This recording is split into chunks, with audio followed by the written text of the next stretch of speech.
गोविन्दं प्रपद्येऽहं दीनान्यजतारकम् वन्दे मुकुन्दमरविन्ददलायतार्क्यं कुन्देन्दुशङ्खपदनं शिशिरोपवेशम् इन्द्रादिदेववनवन्दितपादपीठम् वृन्दावनालयमहं वसुदेवसूनुम् नवजलधरवर्णं चम्पकोद्भासिकरणं विकसितनलिनाशियं विस्फुरन् मन्दहास्यं कनकरुचिदुकूलं चारुबर्हावशूलं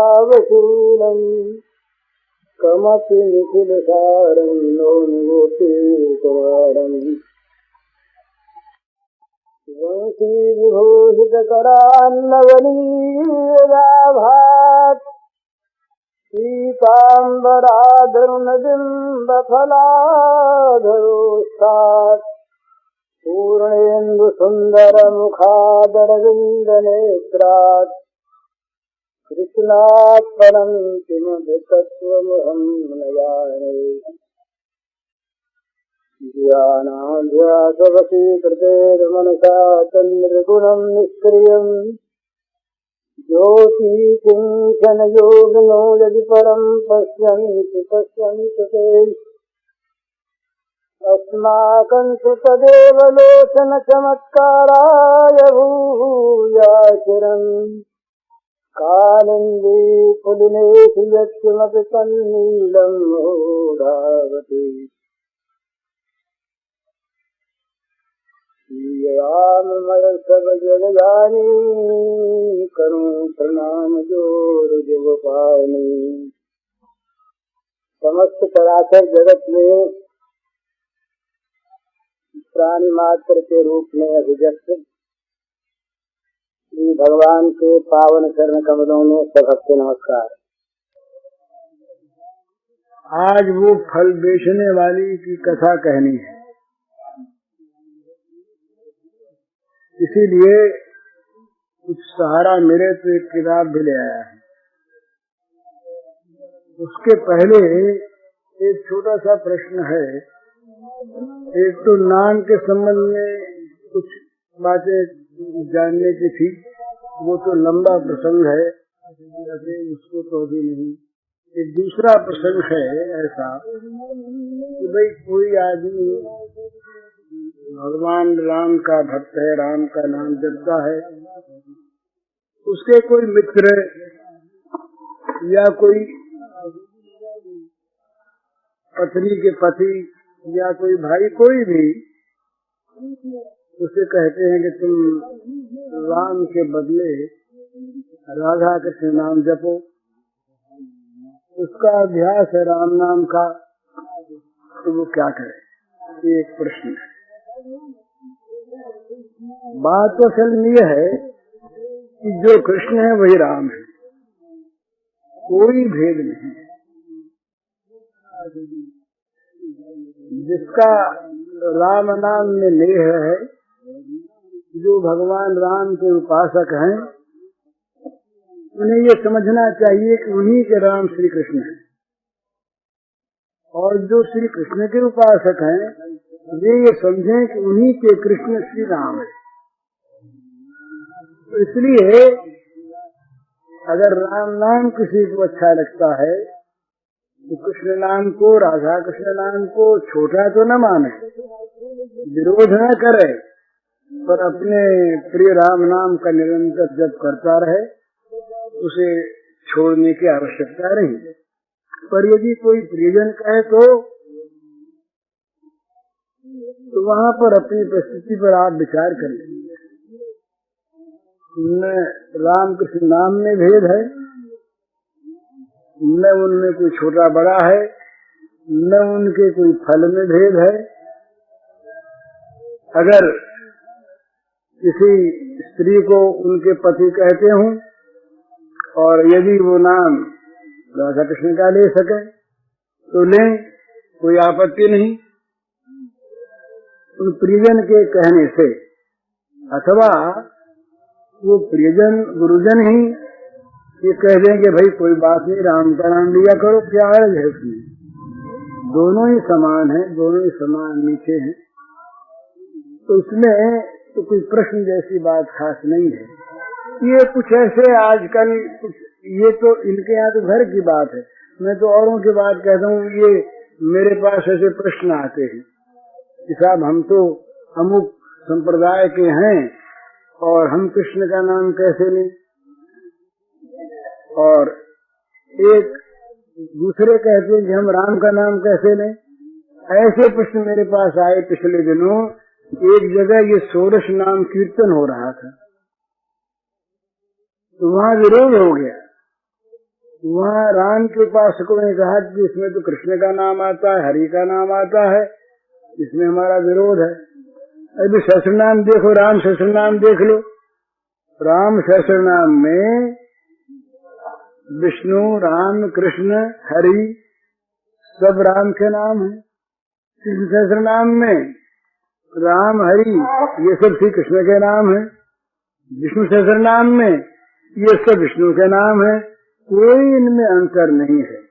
पर ये कुछ आग्रह हो जाता है, तो आग्रह युक्त तो नहीं रहना चाहिए, और अपने प्रिय नाम को छोड़ना भी नहीं चाहिए और छुड़वाना भी नहीं चाहिए।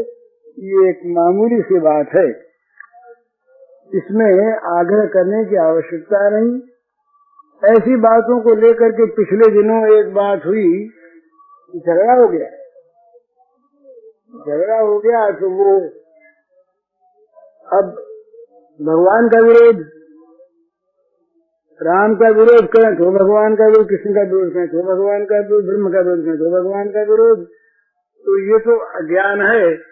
तो उस झगड़े में एक गुरु जी रहे, एक गुरु जी के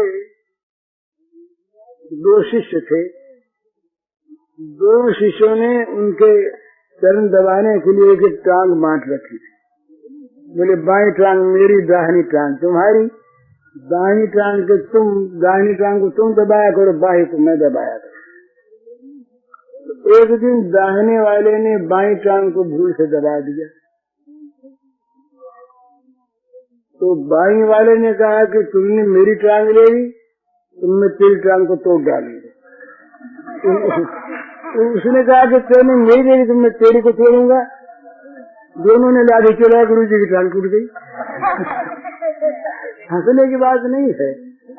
तो इस प्रकार से परस्पर का जो ये विरोध ऐसा होता है, प्रिय लगे ये बड़ी सुंदर बात है। राम प्रिय लगे, कृष्ण प्रिय लगे, शिव प्रिय लगे, जो प्यारा नाम उस प्रिय नाम उसका कीर्तन करो, नाम जप करो, और समझौता करना दोनों का कर लो, कोई आपत्ति नहीं। राम कृष्ण का भी करो और सीताराम का भी करो, राधे श्याम का भी करो, कोई आपत्ति की बात नहीं। दोनों राजी होंगे, कोई नाराज नहीं होगा सीताराम के नाम से। और इनके जो व्याकरण के अर्थ हैं उनके अनुसार इन नामों के भी वो अर्थ हो सकते हैं जो उन नामों के, ये अलग विषय। तो ये इसमें बहुत, ये तो आनंद की बात है। वो कहते हैं राधा कृष्ण नाम लिया करो तो बहुत अच्छा, राधा कृष्ण भी लिया करेंगे, और वो कभी बहुत अच्छा तुम नाम भी लिया करो, कोई बात नहीं। दूसरा एक प्रश्न है कि सत्संग की बात तो अच्छी लगती है पर याद नहीं रहती, क्या करें।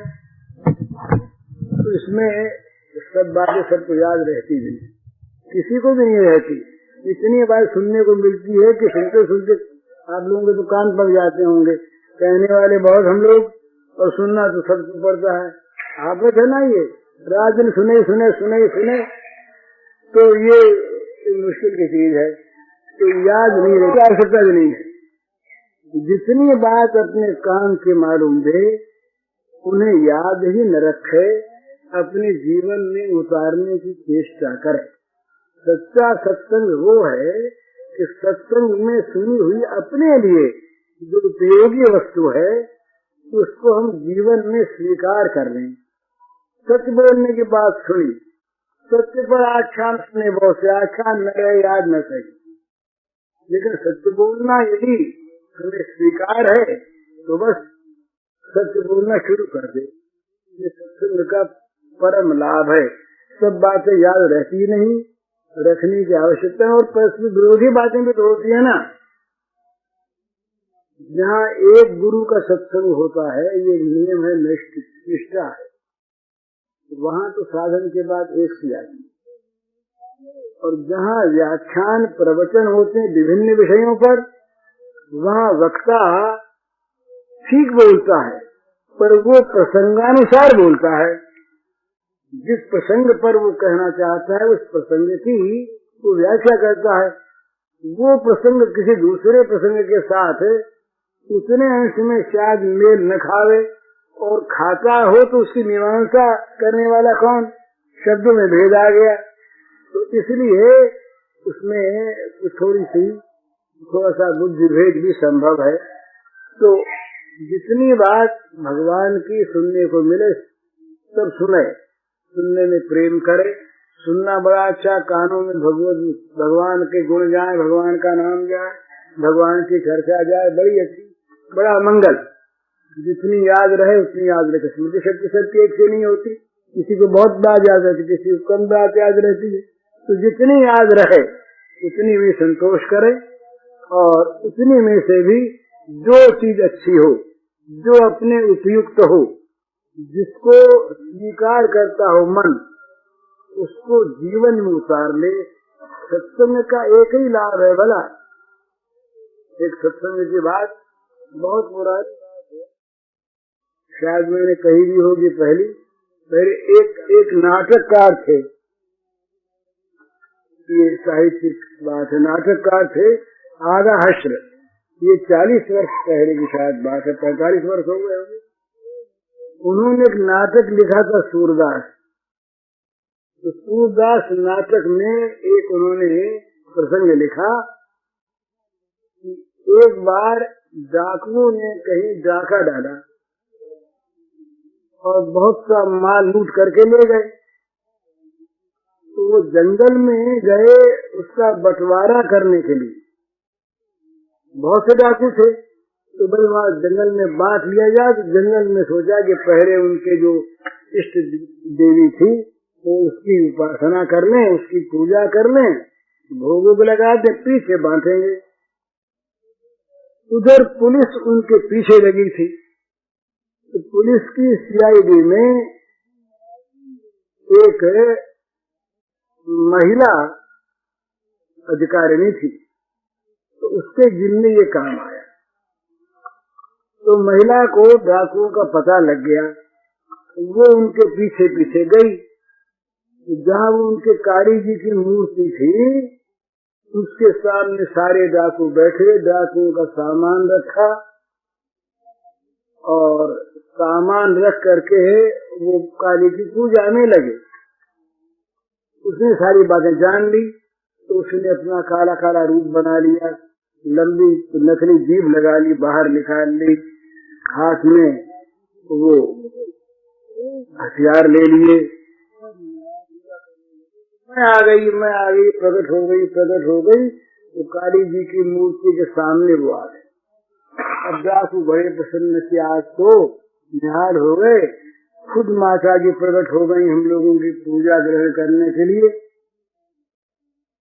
इतने में वहाँ क्या हुआ कि एक डाकू उनमें से था, वो सरदार को दूर ले गया। दूर ले जाके कहा कि सरदार जी ये देवी ये कोई आदमी है। तो बोले कैसे, क्या बात हुई? तो ध्यान से सुनिएगा। तो उसने बताया कि हम लोगों की शिक्षा होती, डाकुओं को शिक्षा दी जाती होगी पहले, कि कहीं भी कथा होती हो, सत्संग होता हो, तो उसमें जाना नहीं। और सत्संग की बात, कथा की बात कभी सुननी नहीं। कथा की बात सुन ले, कहीं डाके को पाप बचाया जाए तो वो अपने काम से वो अलग हो जाए ना, उसके तो हर्ज हो जाए। तो बोले ये अच्छी बात सुननी नहीं। कथा कीर्तन कभी होता हो तो ना सुनना नहीं, जाना नहीं। इस डाकू ने कहा कि ये शिक्षा मैंने पाई थी, और मैं एक गांव से निकल रहा। उस गांव से निकलते निकलते क्या हुआ कि चौराहा था, एक ही रास्ता था। पहले की प्रथा थी, गांव में चौराहों पर पेड़ के नीचे गांव के पंडित जी कथा सुनाया करते, गांव के लोग आके सुना करते। एक पंडित जी एक पीपल के पेड़ के नीचे जो चौराहे के बीच में था कथा कर रहे थे। तो ये डाकू ने कहा कि मैं और रास्ता ही निकलने का एक ही रास्ता, मुझे जाना था। तो मैंने कान में उंगली तो बहुत डाली, न जाए मेरे कान में कोई बात, न जाए मेरे कान में कोई बात, परंतु एक बात मेरे कान में पड़ ही गया कि देवता की परछाई नहीं पड़ती, देवता की परछाई नहीं पड़ती। तो मैंने फिर इसको भूलने की बड़ी चेष्टा की, जितनी जितनी भूलने की चेष्टा की उतनी उतनी उसकी आवृत्ति होती गई, अभ्यास होता गया, तो ये मेरे याद रह गई बात। तो अभी मैं देख रहा हूँ कि देखो ना, ये इस देवी की तो परछाई पड़ गई, तो ये देवी नहीं है, ये तो कोई न कोई मानवी है, छलने के लिए आई है। तो अब तो डाकू के मन में बल आ गया कि ये, अब डाकू ने जाके उसको ललकारा सरदार ने, कौन हो तुम? अब वो तो मानवी थी, अकेली थी। कहा मैं तो पुलिस की एक हूँ और तुम लोगों का पता लगाने आई। बोले पकड़ो पकड़ो इसको। बड़ी बुद्धिमती थी और उस पर प्रभाव भी पड़ा। उसने कहा कि मुझे तो तुम खूब पकड़ना, जो चाहो सो करना, पर पहले ये बताओ तुम लोगों को मेरी पहचान कैसे हुई? तुम लोगों ने मुझे जाना कैसे कि ये मानवी है, देवी नहीं है? बोले देखो ये हमारा एक साथी है, इसने एक दिन कथा में सुन ली, सत्संग में सुन ली कि देवता की परछाई नहीं पड़ती, इसने बता दिया तो तुमको पकड़ लिया हम लोगों ने। बड़ी सीधे तौर से कहा। तो उस देवी ने कहा कि देखो भाई, उसका ही भाव बदला। देखो भाई, सत्संग का एक बात, सत्संग की एक बात जीवन में स्मृति में रह गई, याद रह गई। उस एक बात ने तुम लोगों को, सबको आज बचा दिया। नहीं तो मैं सबको गिरफ्तार करवाती और न मालूम क्या क्या होता। तो फिर अब एक काम करो ना। बोले क्या करें? तो तुम भी डकैती छोड़ो और मैं भी पुलिस का काम छोड़ दे, हम सत्संग में और भजन में लगे। डाकू की जच गई बात, सीधे होते हैं, जच गई तो दोनों सत्संग में लग गए। तो सत्संग की बात का महत्व इसी में है कि सत्संग की बात हमारे जीवन में आ जाए। जीवन में जो बात आ गई, एक बात भी, वो हमें तारने में समर्थ होगी। और बहुत बातें सुनी, सुनना बड़ा अच्छा है, पर चर्चा सुनते, पर निंदा सुनते, व्यर्थ की बात सुनते, न मालूम कान में क्या क्या विष डालते या निकम्मे बैठे समय खराब करते। इससे बहुत अच्छा सत्संग की बातें हमारे कान में जाए। पर जितनी बात याद रहे उतनी बात जीवन में उतारने की चेष्टा की जाए।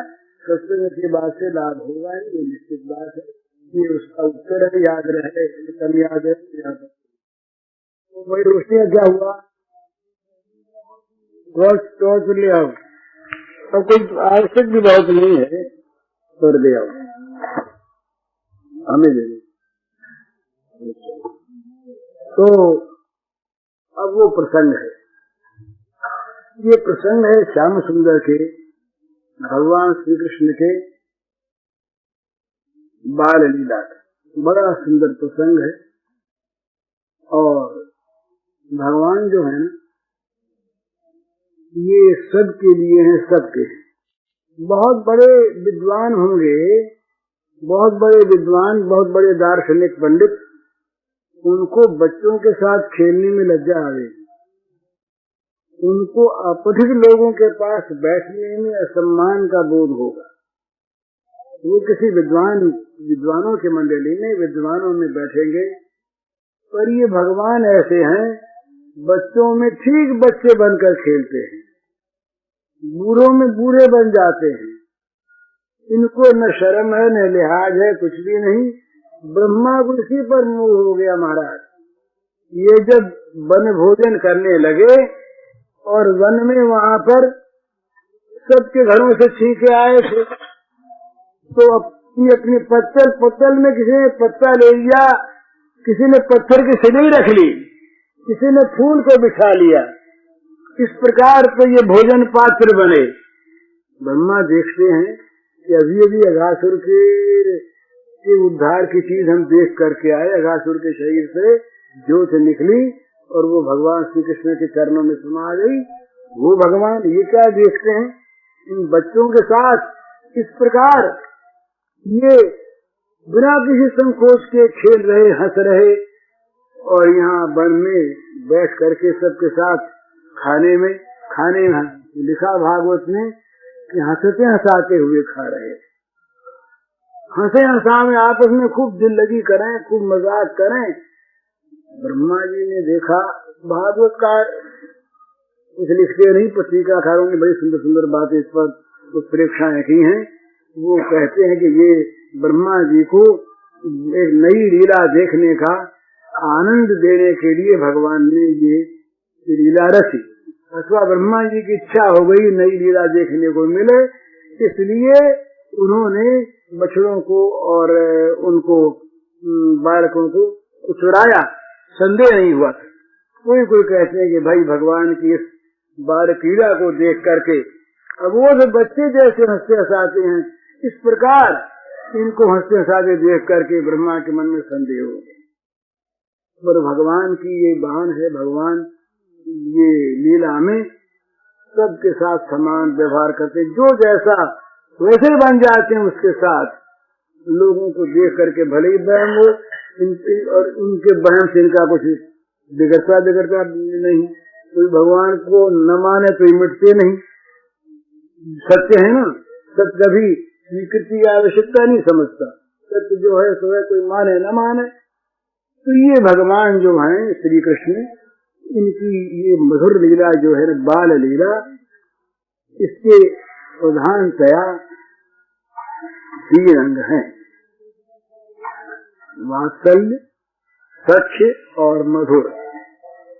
बड़ा सुंदर ये लीला प्रसंग है सारा का सारा। माताओं के सामने, पिता के सामने, और मातृस्थानीय माताओं के अनुरूप उम्र वाली बड़ी बूढ़ी गोपांगनाओं के लिए ये बच्चे, और सखाओं के भी कई भेद हैं। सखाओं के साथ ये उनके सखा, बच्चों के साथ सखा, और श्री गोपांगनाओं के साथ ये उनके परम प्रेष्ठ हैं, परम प्रियतम हैं।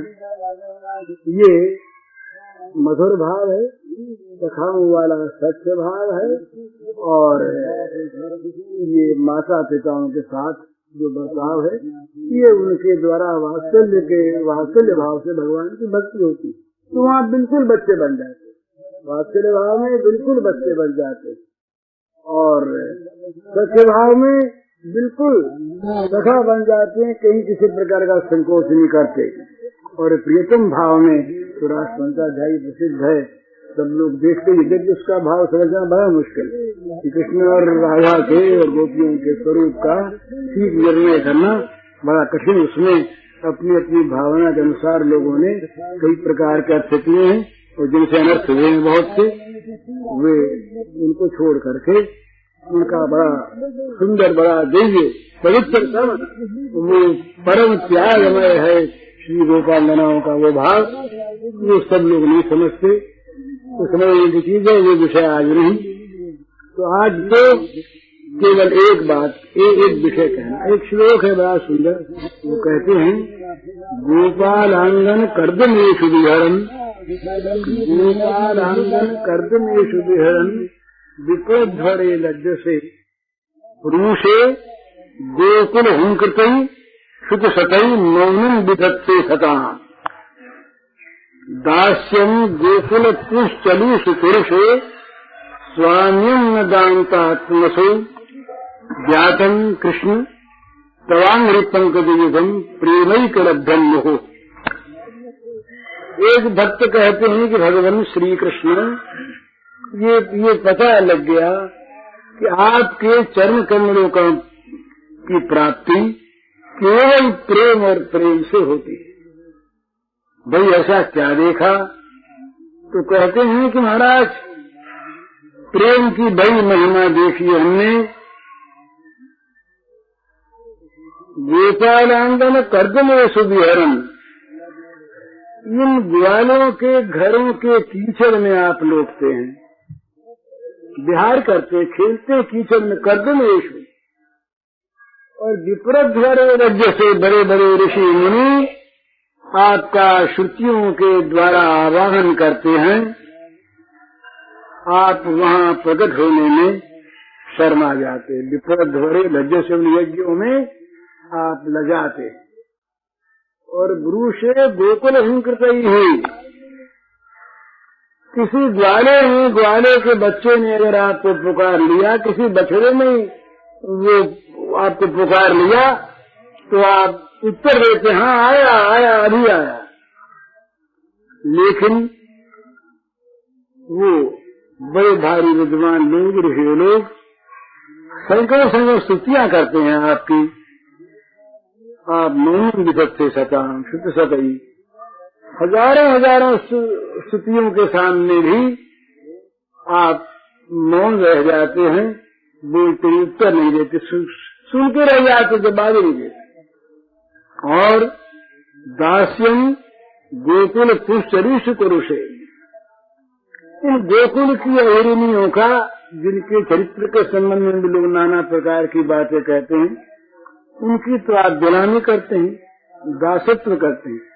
वात्सल्य में भी ये बात आती है, माधुरी में जूते उठाने तक की बात। यशोदा मैया ने कह दिया कि लाला, एक बार की बात है, बहुत सी यशोदा मैया की समवयस्का समान उम्र की बूढ़ी बड़ी, कि रोज ही होता है यहाँ ये खेल, रोज आनंद लेती वो। क्या कहना उन मृगांगनाओं के भाग्य का, कितना सौभाग्य उनका। सुखदेव जी ने उनकी वंदना की कि उनके भाग्य का क्या ठिकाना है। तो एक दिन की बात सुबह बहुत सी वो इकट्ठी हो गई। बोले आज तो लाला से कुछ नई लीला करानी है, आनंद लेना है। तो माखन के लौंगे ले लेकर के हाथ में खड़ी हो गई। बोले लाला भूख लगी? बोले हाँ माखन चला। देखो माखन ललचा गया। वो नित्य तृप्त है भला, नित्य पूर्ण काम है, पूर्ण काम सकाम हो जाते हैं। जिनको कभी भूख प्यास लगती नहीं, वो भूखे हो जाते हैं। बोले हाँ माखन तो लूंगे। तो बोले एक काम करो, ये बाबा की पांगड़ी पड़ी है, छोटे से नन्हे से बाल गोपाल, ये श्याम सुंदर नन्हे से छोटे से, अभी घुटरुए ही चल रहे थे, अभी उठे, थोड़े से पैरों से चलने लगे हैं। चलते चलते कभी कभी गिर भी पड़ते हैं, पूरा अभी बल नहीं आया पैरों में। चलते हैं तो कहा देखो वो बाबा की पावड़ी पड़ी है, पावड़ी उठा लाओ। तो माखन का लौंदा तैयार लो ना, सबके हाथ में लौंदा एक एक। अब मन लक्षा इनका, बोले अभी लाया। तो गए साहब पावड़ी उठाने, अब इनसे पावड़ी उठे नहीं, छोटी सी पावड़ी उठे नहीं। तब जरा लज्जित हुए ना, सोचने लगे कि कहीं हमारी हंसी तो नहीं कर रही है।